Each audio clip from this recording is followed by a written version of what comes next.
C'est la fin d'un long feuilleton juridique. L'association Consultram a en effet annoncé ce vendredi qu'elle avait décidé d'annuler le recours déposé devant le tribunal administratif de Nantes contre le tracé du tramway en centre-ville d'Angers. Selon les responsables de cette association, les chantiers sont aujourd'hui trop engagés pour qu'il soit possible de faire demi-tour.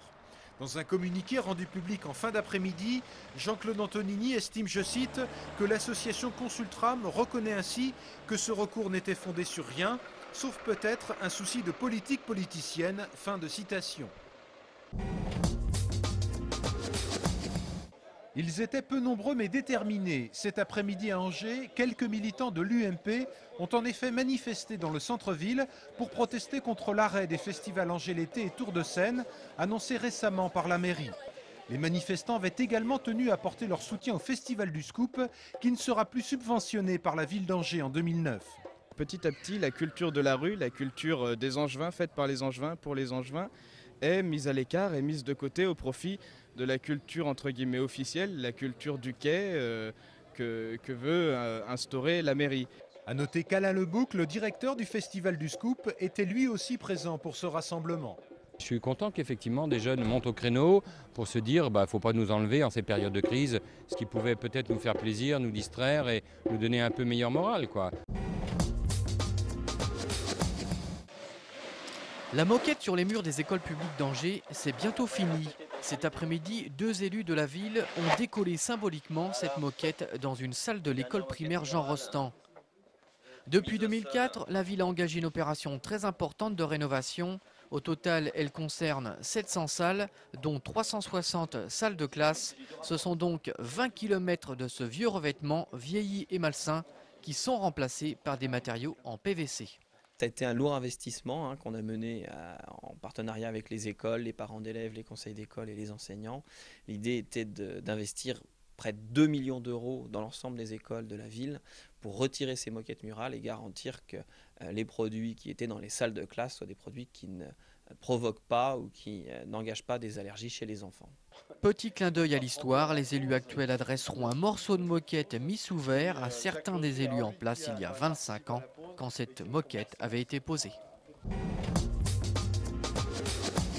C'est le grand soir pour les Ducs d'Angers. Ils entament leur première série des demi-finales de la Ligue Magnus.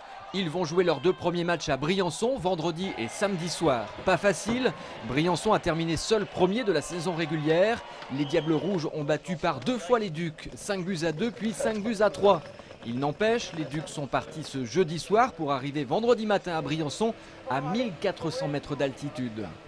Alors c'est vrai qu'on avait la possibilité de partir hier soir, donc mercredi soir, mais après concertation avec le préparateur physique Cyril et puis Victor le kiné, on s'est aperçu que l'altitude pesait sur les jambes à partir du 2e et du 3e jour.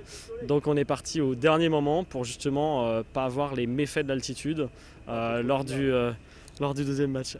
Objectif pour les Ducs d'Angers, remporter au moins un de leurs 2 matchs à Briançon. Les 2 équipes sont de toute façon assurées de se retrouver à partir de mardi à la patinoire du Haras.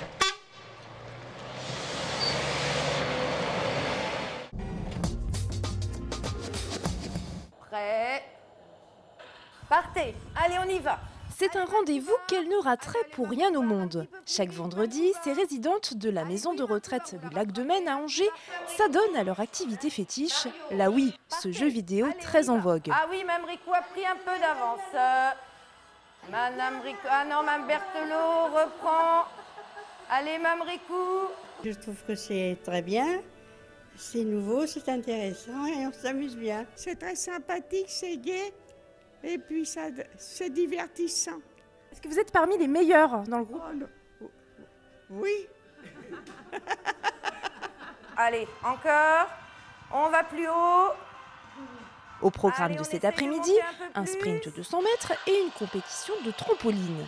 Si vous êtes fatigué, Mme Génaud, on arrête. L'intérêt du jeu est double, puisqu'ici on s'amuse tout en travaillant un minimum sa motricité. J'ai voulu l'avoir pour que ça soit une autre activité, comme les activités qu'on a, le chant, le loto, les jeux de mémoire. Pour moi, c'est quelque chose en plus qui fait travailler la gestuelle, la coordination. C'est aussi le côté un petit peu ludique. Puis sans oublier, vous l'avez vu, la compétition. Cet après-midi, Carmen est arrivée première au sprint. Encore quelques efforts et peut-être un jour pourra-t-elle se mesurer à ses petits-enfants. C'est d'ailleurs le projet de la maison de retraite. Le personnel va prochainement inviter les familles à venir jouer auprès de leurs aînés. Allez, encore un Juno. Souvenez-vous, le 17 octobre dernier, plus de 400 personnes s'étaient donné rendez-vous place du Ralliement à Angers pour assister en direct à l'ouverture des sarcophages découverts lors des fouilles préventives des travaux du tramway. Une journée riche en émotions, aussi bien pour les Angevins que pour les archéologues en charge du chantier.